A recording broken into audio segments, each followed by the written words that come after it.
webinar. That's good.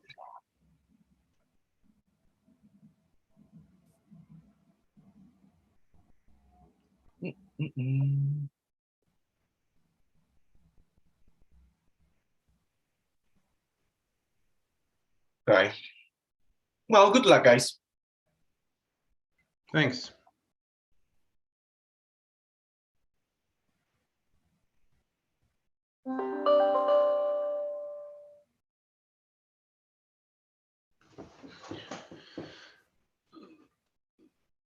Shall I leave my camera on or off now for the first part?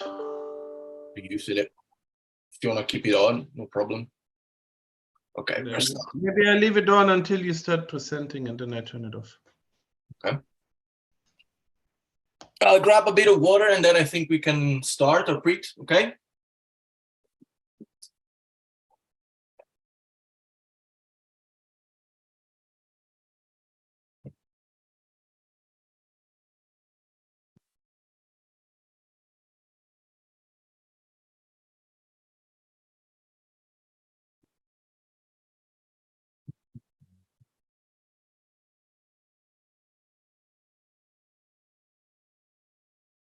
Okay.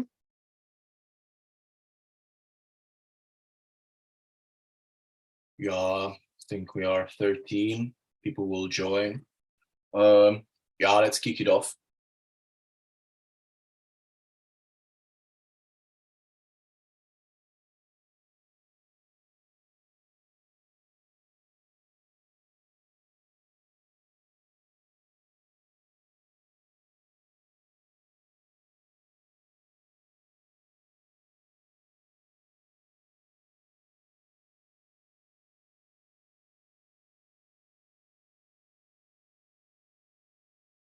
Hello, everyone. Welcome to this webinar by Atmosphere. My name is Thomas Trevisan, and I'm Deputy Manager for Public Affairs at Atmosphere, formerly known as SHECO. I deal with policy related to ozone depletion, global warming, energy efficiency, and chemicals. Today, I'm also joined by my great colleague, Arpreet, who is in charge of logistics. Our guest for today's webinar is Philip Denzinger from GIZ. For those who do not know him, which I believe is only a handful of you, Philip is a strong advocate for natural refrigerants. Philip has honed his electrotechnical education working at BMW, and since 2008 has been part of GIZ, Germany's development agency. He has worked in and with many countries of the Global South. As a project manager for GIZ Proclima since 2014, he's in charge of implementing different projects under the Montreal Protocol and Paris Agreement. These projects are financed by the German Federal Ministry for Economic Cooperation and Development, the Federal Ministry for the Environment, Nature Conservation, Nuclear Safety and Consumer Protections, and other donors. He's currently overseeing projects in around 25 countries and always trying to link the Montreal Protocol with the Paris Agreement in its NDCs or Article 6. I personally had the pleasure to meet Philip last year in Montreal under the during the meeting of the parties in Montreal. So it's very nice to have you here today, Philip, and thank you for the time to join us. Now, before diving into the content of today's webinar, let me briefly please inform you how this will be structured. We will have roughly 3 different sections. We will start with a brief presentation of the main policy trends that we as ATMO sees in the global and European level targeting fluorinated refrigerants. After that, Philip will take the floor. He will introduce the Green Cooling Initiative to all the attendees, and he will focus his presentation on the work they are doing to support the uptake of energy-efficient rack HP appliances working on natural refrigerants in the Global South. Philip, most interesting for the companies attending today, Philip will also elaborate on the benefits and possibilities for companies to join the initiative and become members. Finally, we will have a quick question and answer session. Please feel free to send through your question here in the Q&A section or on LinkedIn, because we are also live stream these webinar on LinkedIn there as well. So let's deep dive. I will briefly explain to you our position in terms and our view in terms of what is happening at the global stage related to fluorinated refrigerants. I hope you can all share, you can all see my screen.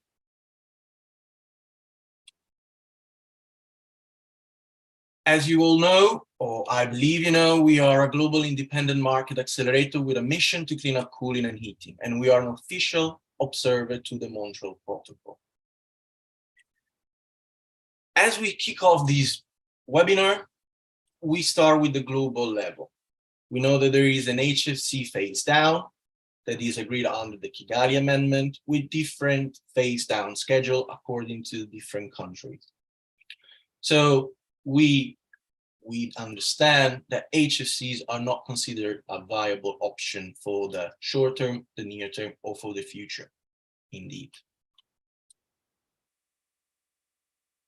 A brief overview of what is being discussed at the moment in Europe.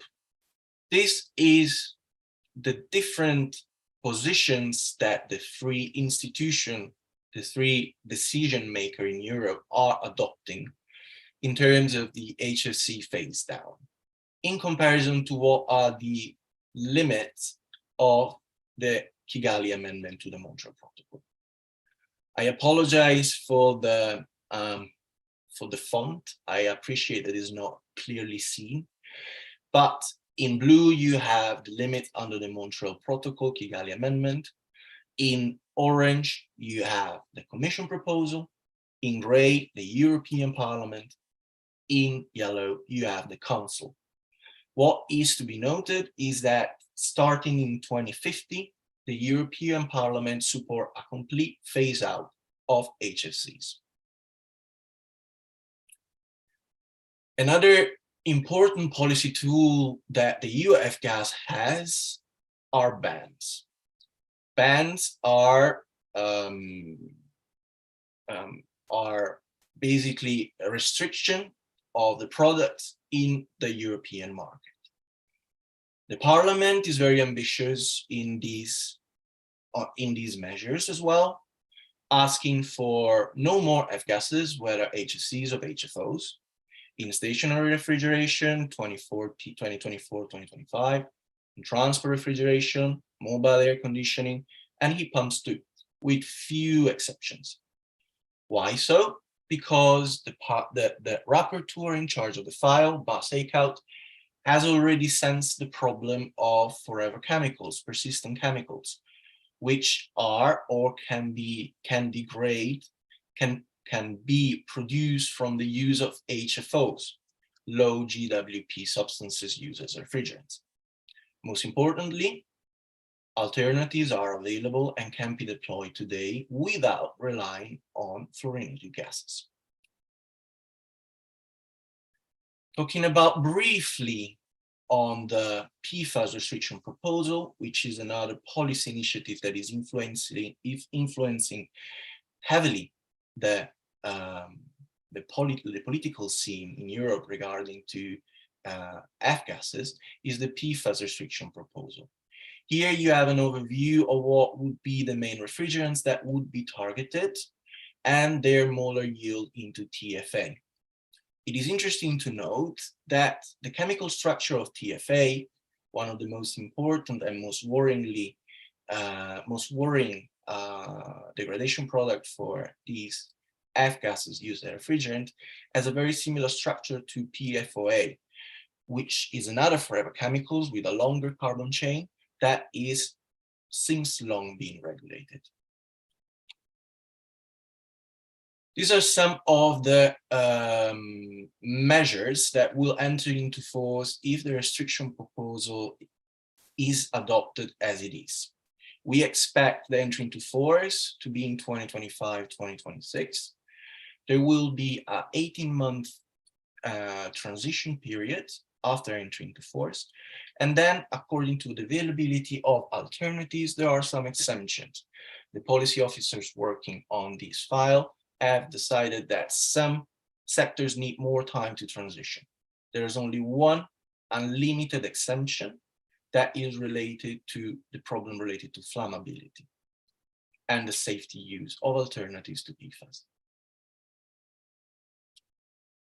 From atmosphere, our message is very clear. We have gone through this fluorinated gas chemical treadmill from ozone depletion to global warming, eventually today raising concern related to persistent chemicals, whether in water or ground pollution. So for us, the upscaling and uptaking of natural alternatives is a low-hanging fruit, especially in the PFAS discussion, because we do have alternatives. Now, let's focus a bit on other sides, so other region beside Europe. Europe normally is considered a leader and kind of a front runner in the F-gas debate. But what is happening elsewhere? So just briefly present this project that we are dealing with in the Philippines. So basically is a technology transfer to the global south in the cold chain. So basically we support the uptake of market operators in the Philippines with technologies that rely on natural refrigerants and obviously are energy efficient. And this last slide gives me the perfect platform to introduce Philip and his presentation. He will talk about the Green Cooling Initiative, whose main work is exactly to do this, support the Global South in taking a cleaner solution. Thank you, Philip. Yeah, thanks, Thomas, and thanks to Atmosphere for this opportunity. I'm very happy presenting today on behalf of GIZ ProClima, the Green Cooling Initiative, but I will also give a bit background on what ProClima is doing and what we have been doing for over 25 years. Let me share my presentation.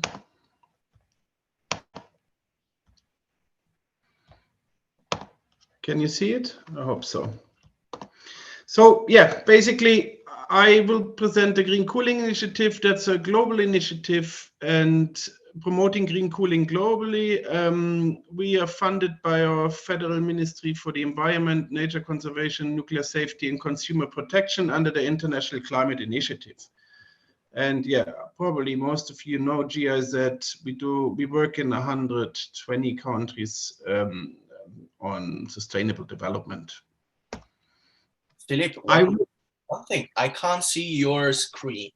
Is it Arpreet? Can you see Philip's screen? Nothing on the screen. Not sure. Right. Thank you, Bassam. I tried again. That's so weird. Okay, 1 second. Can you see it now? Yes, now it is. Okay, perfect. So what I will talk about today is a little bit why cooling affects us all. What is green cooling, GIZ ProClima, what we do, Green Cooling Initiative, what the initiative does, what activities and best practice examples. I will present a few and give some further resources and information. And then we have the chance to answer questions. So basically, as you all know, I mean, the cooling sector accounts for over 10% of the global emissions. We have direct emissions due to refrigerant leakages. That's usually 1/3 of the emissions, and we have indirect emissions. So they are usually due to the energy consumption because they are generated by fossil fuels. So what we do at Green Cooling and at ProClima, we look at both. Of course, our main interest is promoting natural refrigerants and reducing the direct emissions. But at the same time, we also promote energy efficiency in the RAC sector. and also our projects focus on that. We have the refrigeration and air conditioning sector is currently responsible for 10% of the global energy consumption and 40% of the electricity consumption in urban areas. And as you know, the Kigali Amendment that was agreed on in Kigali in 2016, where I also participated, reduced global warming by 0.4 degrees minimum. But there is more potential. You could see the most recent study on split air conditioner. There we have at least another potential of 0.1 degrees Celsius. And so looking at cooling as a sector, GIZ ProClima is working on 11 SDGs directly or indirectly, because cooling affects 11 SDGs. And therefore, yeah, I mean, whatever you do, if it's a health project, if it's a climate change, if it's an energy, solar cooling, or if it's related to agriculture, cooling is most of the time relevant. And we try to address as much SDGs as possible. So what is green cooling? According to our definition, green cooling is a combination of energy efficiency, so highly energy efficient appliances, combined with natural refrigerants, and ideally the electricity is generated by renewable energy. So then we would have the optimum, but usually, yes, we focus on energy efficiency and natural refrigerants. Additional, of course, the insulation material is very important, that it is blown by natural refrigerants, natural blowing agents, and also, of course, we should consider shading, good insulation, white roofs, and so on, trees and plants as a holistic approach. But we focus mainly on energy efficiency and natural refrigerants. And sometimes we also do solar cooling. Looking at the leapfrogging, so what we try to do over 25 years now, we want to avoid switching from one refrigerant, synthetic refrigerant, to another one. And therefore, we try to switch directly from HCFCs to natural refrigerants, or then at least from HFCs to natural refrigerants, and not having another generation of refrigerants, because we believe it's possible. We've proven it. And why introducing another synthetic refrigerant if there's already a green cooling solution, if there are natural refrigerants? The first refrigerants were natural refrigerants. And as you could hear from Thomas's presentation, the future refrigerants will be also natural refrigerants. So what is ProClima doing? We work under the Montreal Protocol since 1995, and we've been working in 60 countries implementing the Montreal Protocol. We also, of course, implement the Kigali Amendment with our partner countries as an implementing agent, but we also look at climate change and bring it all together. And I mean, we work for various ministries of the German government, but also for the European Union or the French government or the NAMA facility. And our ultimate goal is always promotion and introduction of green cooling. Again, natural refrigerants and energy efficiency. So what we do is we work on a policy level, but we also do a lot of demonstration projects regarding the technology, that we show, that we prove it's safe and it's efficient. And we do a lot of capacity building, because introducing this green refrigerants requires certification of technicians. And that's what we do a lot as well. We train a lot, we look into curricula and so on. We work for various donors, as you can see, and for over 25 years now. So we have a lot of experiences in many, many countries. These are the current countries we are working in. So you can see from South America to Africa to Asia.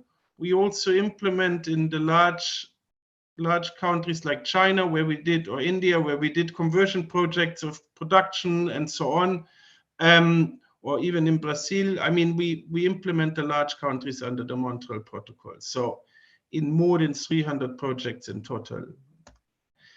And yeah, this is kind of a summary. We trained over 600,000 technicians. We we reduced significant CO2 equivalent and ODP, and yeah, we implemented project over 200 million dollars or euros. The green cooling initiative. Currently, we have the partner countries Thailand, Vietnam, Kenya, Uganda, Colombia, Honduras, India, and Vietnam. Sorry, India is not in there. But in the past, I mean, this is the Green Cooling Initiative 3. So we had 2 phases before, and we had other partner countries. Our target is that decision makers and key actors in the relevant ministries for climate, environment, energy, finance, education, and economy, as well as the private sector actors and educational vocational institutes. So we focus mainly on those. So you can see, I mean, a lot of it is public, but also the private sector plays a very important role for introducing green cooling and yes. So usually we work with the national ozone units in the Ministry of Environment, but we also work with the energy ministries, energy efficiency departments, and also with climate change units. So in education, sometimes it depends. And so, yeah, that means we bring them all together. Usually they work all separate, and we try to bring them all together and have one green cooling approach. We are currently implementing the project up to June, July 25, but it will be extended, and we have a project budget of 6.5 million. I mentioned already what we do, but I mean, this all is required: policy advice, technology transfer, and capacity building. And I will bring some examples on how we do technology transfer, or what we do on capacity building or on the policy side. So I mentioned already a lot, but looking at, you know, our work is extremely diverse. As mentioned, I mean, at the one side, we work on the policy side and do sector inventories, but we also do a lot of training to make sure that the policy plan is implementable, that we have trained and certified technicians, that they can install, maintain and decommission systems with hydrocarbons, for example. And we focus a lot on energy efficiency, but we also look at the ODS and HFC banks management and end-of-life treatment, because, I mean, we cannot just introduce new technologies and don't care about the old technologies. We do a lot of technology demonstrations where we introduce the state-of-the-art technologies in many countries of the global south, or we converted even production lines. And what we also try to do is we try to access carbon finance or climate finance to, for example, subsidize efficient green cooling technologies that are a little bit more expensive, to make them accessible.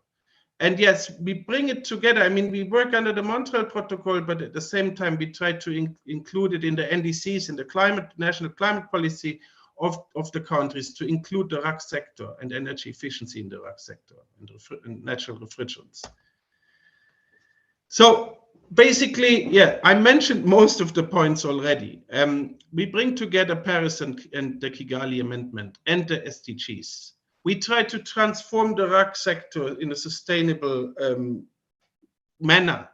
And of course, we support our partner countries, but even above those 7 partner countries, we also work with various other partner countries if there are some requests.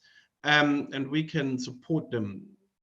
So we work also on a global level, where we, of course, present, for example, at the meeting of the parties of the Montreal Protocol, or we do studies, publications, or we have global webinars or trainings, online trainings. And yeah, so most of the points have been said. I mentioned all this, and now I want to show a little bit what are our main activities under the Green Cooling Initiative. And I will start with policy, then I will go to capacity building. I will talk about the Green Cooling Network. I will explain some of our demonstration projects we have done, and also how we raise awareness and what events we do and so on. So policy advice. What we usually do when we start in a country, we look at we need data. We need to know, okay, how big is the sector? How big is the cooling sector growing? How much energy does it consume? How much refrigerant?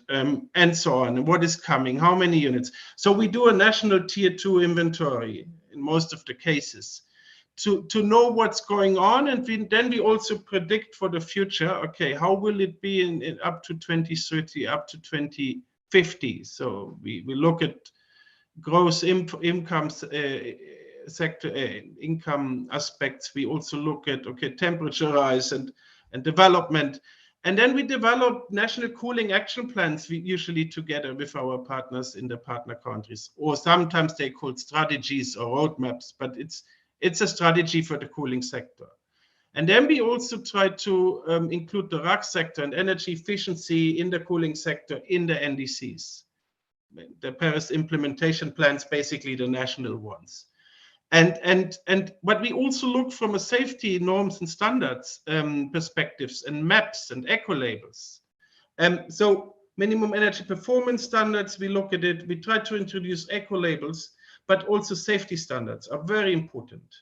At the same time, we always link, and in many countries, we implement the Montreal Protocol and the Green Cooling Initiative is complementary, additional, also looking more from a climate perspective or bringing it together. So we link the HPMP, the HCFC phase out management plans with the Kigali and the Kigali implementation plans with the NDCs and the energy strategies and so on. And I mentioned already, we try always to also write proposals to access climate finance in the RAC sector for subsidies, or now even carbon finance under Article 6. So these are just some examples. For example, a roadmap from Ghana. We just published a Kenyan roadmap, or the Kenyan inventory, or a publication on safety standards, which we just updated, and it will be online next week at the OEWG in Bangkok. And here are more publications on NDCs especially, because we believe that only if the refrigeration and air conditioning sector is really addressed in the NDCs, then we really can transform the sector much faster. Of course, we have the Montreal Protocol, but we need to bring it together. Looking at capacity building, what are we doing? What we designed over the last 25 years, customized trainings in partner countries mainly, but we also have trainings in Germany or virtual trainings. And I mean, our main focus is always safe handling of natural refrigerants, and also, of course, reducing leakage testing and prevention, energy efficiency. Overall, I mean, this is what our trainings focus, racing, of course. And what we used the international safety standards and norms, and they are the basis of our training. So we train according to international standards. But we also use the national structures and regulations to ensure that our trainings, when we revise curriculums or our materials, that they match with the national systems. But you know, just revising the curriculum, including natural refrigerants or energy efficiency, and giving them some materials is not enough. I mean, you need also tools and equipment. So we usually evaluate in each training center when we do trainings, the equipment, and we also support them with the required tools and equipment. And we then give them, train the trainers, and we conduct other trainings for technicians. And we look towards certification and so on. So we focus on qualification, on certification, and one of our core principles is that only certified technicians are allowed to work with natural or flammable refrigerants. This is very, very important, because we don't want any accidents, and we know it's safe, but people need to be properly trained and certified. And then we also try to set up registration systems, that if you're certified, you have an ID card and you're registered somewhere. And sometimes, yeah, of course, from time to time, they need a refresher training. Or if I look for a technician that knows how to install R290 air conditioning, system, I can find one in the registration system.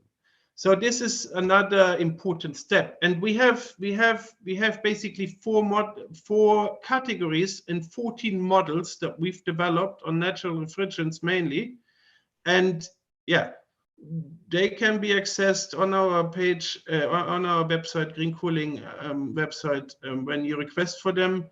We even have models on ammonia and CO2. But a large part of our manuals focus on hydrocarbons. There's manuals, there's trainer manuals, there's handouts, there's PowerPoint presentations, there's practical exercises, exam questions, and so on, and skills to be evaluated for each level. So of course there is, and we try to include the informal sector as well. Here are just some links fit for green cooling. We also have some online courses that we will also further develop. We do also events on QCR, qualification, certification, registration. Here you find information also on trainings in Germany and so on. Looking at the network, this picture isn't up to date. There's quite a lot of new logos missing. We created this green cooling network in 2012, and yeah, the idea is that we have a broad ally that promotes green cooling globally. And it can be private or public companies or institutes that can join to become a green cooling member. And green cooling membership is free of charge. It's non-binding, so you can quit anytime if you want to say, no, I don't want to be a member. However, we don't have individual members. We only have companies or government institutions or international organizations or training institutes and so on as members. And I mean, the aim is to promote sustainable cooling globally, to connect the key players in the RAC sector, such as governments and international organizations, with the private sector. We believe they need to talk, and there's an exchange we should transform together. Of course, the network is also aims to provide information, advice, and collaboration opportunities. We have network member meetings and so on. I mean, membership is the basis for further cooperation. For example, yeah, if your company wants to become a network member, it's fine, and then they will be invited to network meetings, so they can present at our events, for example, the Green Cooling Summit, or we can talk about demonstration projects or supply chain development. What we try to do is networking. So you have a nice product with R290, for example, and we need a product in country X or Y or Z. And I mean, a big challenge is always to get the supply chain. So we usually support supply chain development, that the green products are getting into the global south, are getting introduced, piloted, but then also getting upscaled. But for that, we need supply chains. So please join the Green Cooling Network. It's free, and there are many benefits. And if your company or institution supports green cooling, then please join. Thanks. Looking at demonstration projects, I just present a few. You know, we have many, and but what we usually focus is on commercial refrigeration. So, for example, we converted the first 2 pick and pay supermarkets in South Africa to CO2. That's a long time ago, but now there's over 350 supermarkets, and now we want to do similar projects in Eastern Africa, for example, or in Asia, or in Latin America. So there's always, I mean, we try to be a front runner, to show it's feasible, to show it's economically viable, to show it's safe, and then we hope that the market picks up. And we also develop usually upscaling strategies. Another example is installation of R290 chillers for industry and business in Indonesia. So we installed the first R290 chillers there, and we showed it's possible. And we, of course, now we do a R290 chiller in Ghana, for example. So not only in Asia, we really try to push for natural refrigerants, and even for larger applications. We focus a lot on split, R290 split, but we also do larger applications such as chillers. And you can see the savings compared to the former system is significant. Another example in Sri Lanka, for example, where we also supported the conversion of a system using R290, and there we work together with Chatwings. That's a hotel chain, a large one in Sri Lanka, and the project was also very profitable. So looking at, I mean, we also try to address the hotel sector when possible, also in the Caribbean or in other countries, because we believe they can be also a front runner, usually ecotourism and all that. But the public sector, green public procurement, can also play a crucial role. We not only focus on refrigeration and air conditioning, we also focus on transport. As you could see also in Thomas's presentation, transport plays a crucial role. And we developed the first R290 truck in South Africa. And now, 10 years later, almost, we have the first R290 trucks coming now in Europe, you know. So we always show it's feasible, it's technical feasible, and sometimes, yeah, we start in countries of the global south, and then even Europe picks up, sometimes learns from them. So we also did a test chamber. I want to just explain bring some examples that we really do various different projects, and so for trucks, to optimize, especially also the insulation and to certify them. In South Africa, that was quite a big project. And another example would be the Greener Reefers project. So we try to now introduce R290 in reefer containers. That one has just started. And I think, yeah, I mentioned there's many different examples. For example, all the conversions we have done regarding refrigerators or air conditioning, or in the foam industry. We do a lot of awareness raising, and if you go on our website, you can find information on how much is the RAC sector emitting in your country or this subsector, how much is it growing. I mean, these calculations are rather basic. Then usually we recommend to do a proper inventory, but it gives you already a good feeling how big is the sector, how fast is it growing, how many direct and indirect emissions do we have. So we provide a lot of relevant information and data on our website. We have a lot of publications. You can also download them at our website. And I mean, here just some examples. We focus a lot on cold chains. So we do also solar cooling and fish cold rooms, or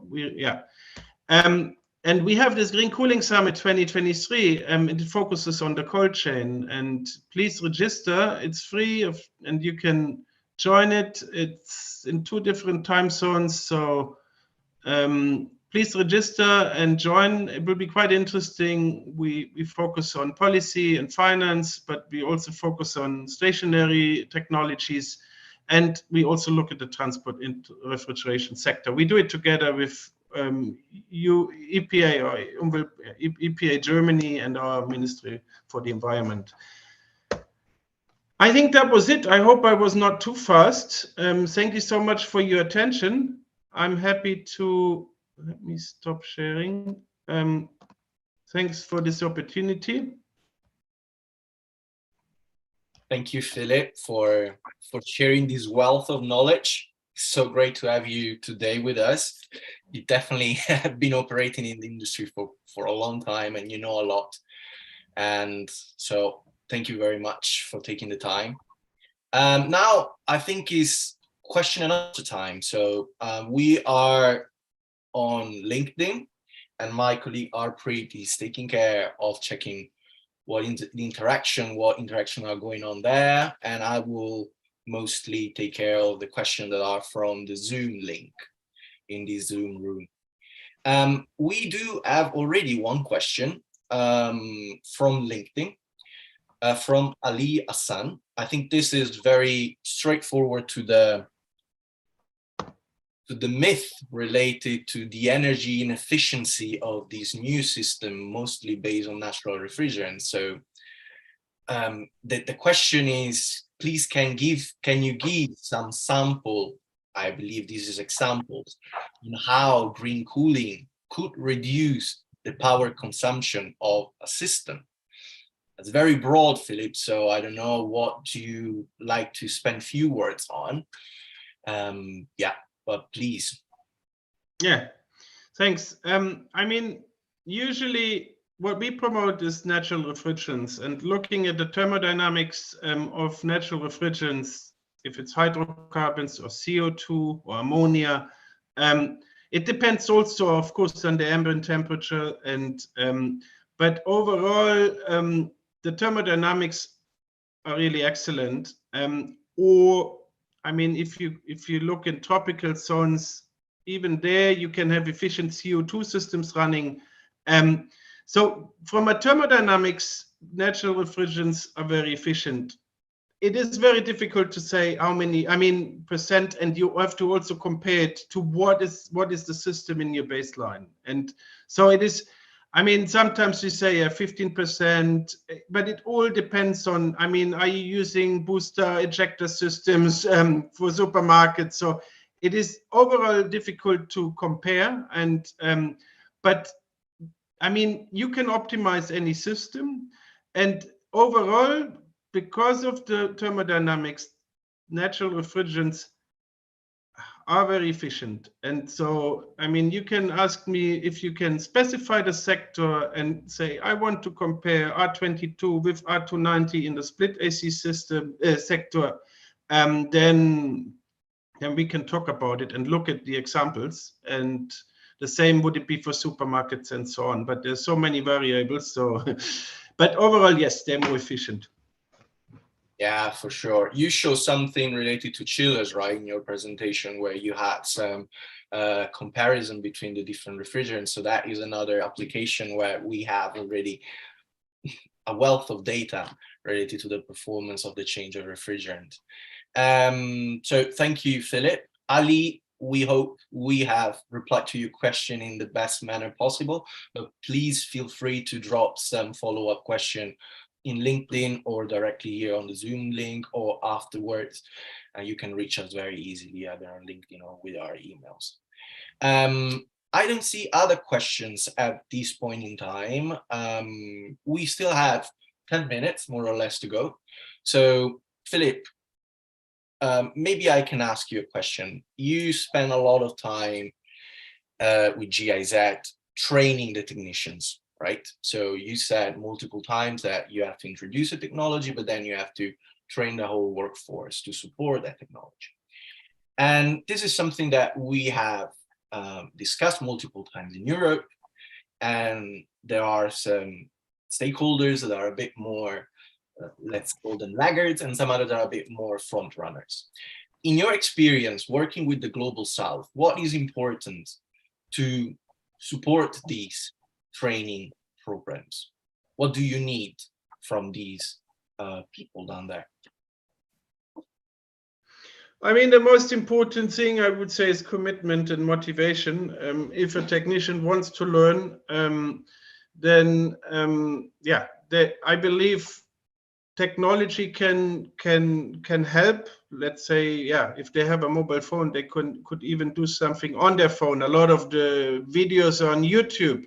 So of course they should have, they should be able to read and write and bring some pre-qualification. But what we try to do is we include them already. I mean, we say, okay, you've been working 10 years in the RAC sector installing air conditioners. So he knows already, or she knows already a lot. And so we try to give him credits for that. And he passes an exam. But at the same time, of course, I mean, what we need to do is to make sure that natural refrigerants safe handling of hydrocarbons are part of the curricula, part of the national certification system. At the same time, the training centers need to be properly equipped. Ideally, we have a registration system in place. Ideally, yeah, the technicians have an identification card. They get reassessed from time to time.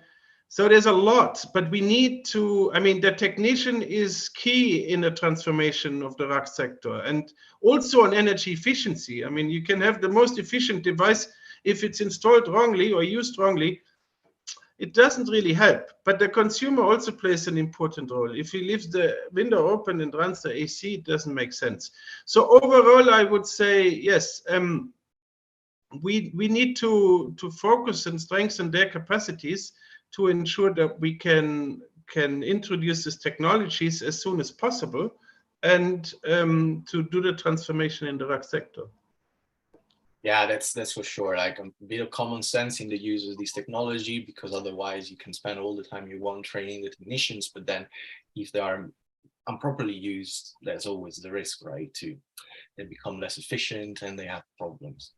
There is another question, and actually I think really well connects to the leapfrogging concept, and from that you mentioned before.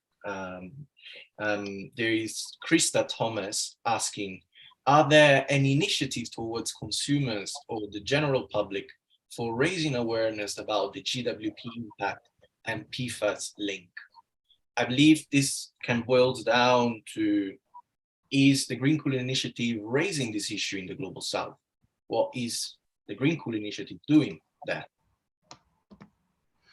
Yeah, of course. I mean, when we design or when we support governments to develop their cooling action plans, or I mean, the PFAS and TFA debate hasn't really, I mean, it just started in Europe. I mean, it's been alive for quite some time, but now it is in the media, and everyone knows about it. So this is still, I would say, not a big discussion but the GWP or the ODP, ozone depleting potential, that's definitely it, and also the energy efficiency. I mean, this needs to be in the policy, in the climate policy, in the Montreal HFC phase down legislation, but also, yeah, in the energy efficiency strategies and so on, when it comes to energy efficiency, because we also need to leapfrog from fixed speed to inverter and not allow any further fixed speeds into the market, for example, when it comes to split ACs, and to push energy efficiency. So what we need there is awareness but that comes usually from policy side. So if the policy is already regulating, then the market and giving a clear guidance, the market can adjust, and they know, okay, from that year on, we have a GWP cap. And so the consumers and the market, the importers, they can all prepare. The technicians can be trained prior, and we don't have this kind of ad hoc, but we also need safety standards. They're very important. They need to be nationalized, adapted. They need to be compulsory. And that's also important when it comes to the first question on TVET. Yeah, for sure. Yeah, as you were saying, the conversation is really kicking off here in Europe. For whoever is interested, there's going to be an exchange, a public exchange in the European Parliament later this afternoon between the European Chemical Agency and the Environmental Committee rightly on PFAS this afternoon. So tune in if you want to try to understand what is the situation there. But yeah, for sure, this is something that needs a bit more of awareness raising also beyond Europe. It's going to be a long journey, but we will work for that. Maybe the last question for you, Philip. You open your slides saying that in your presentation, you're trying to connect the Montreal Protocol with the Paris Agreement. So not only ozone depletion, but also climate change. Later this year in Dubai, cooling will assume a prominent role. It's said to be one of the first COP that actually tackle cooling in a substantial manner. What is GIZ or the Green Cooling Initiative doing to that extent? If you can share anything. Yeah, I mean, there will be a global cooling pledge, huh? And so, yeah, this is the first time that at a COP, cooling gets prominent on the agenda. But it has also something to do probably because the COP will be hosted in Dubai. And if you have been to Dubai, I think Dubai, at least 40% of the electricity consumption is due to air conditioners and chillers or cooling at least, but probably air conditioning is responsible for 40 alone. And then you have refrigeration and you have all the mobile air conditioning in the cars that consumes a lot. So overall, and that's why I think they also, I mean, that's why we can use the momentum and launch this global cooling pledge.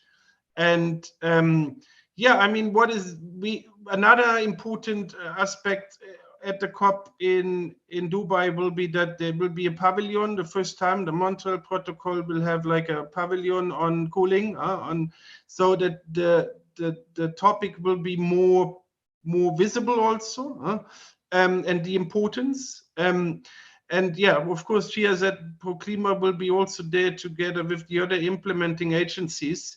And overall, I mean, we always try to, as Green Cooling Initiative and as ProClima, to promote it, to highlight the importance, and also to show that there's a huge mitigation potential at very low cost. And this needs to be said. I mean, you can mitigate in many sectors, but in the cooling sector, you can mitigate at very low cost. Under the Montreal Protocol, we mitigated for like 10 cents per ton. So that was really low hanging.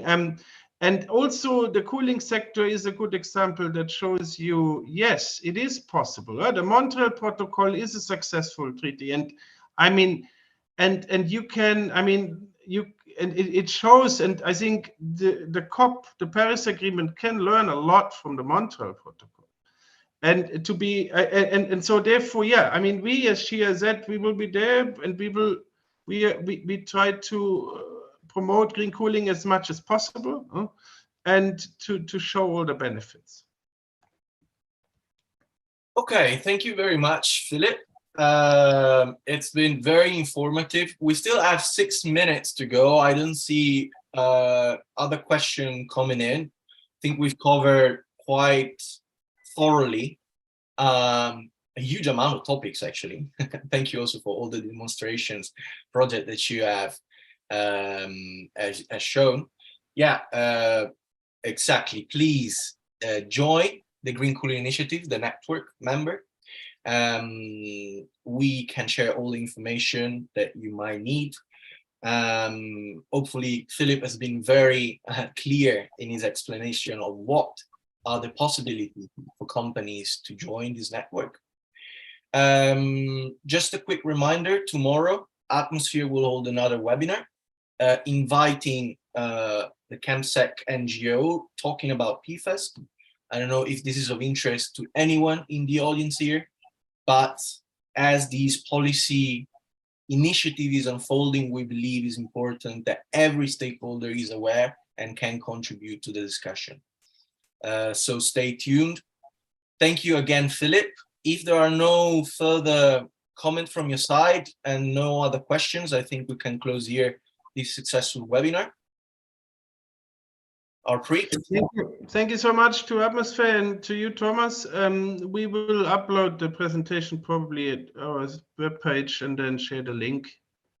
Thank you so much. Have a good day. Thank you very much, everyone. Have a great day ahead. Cheers.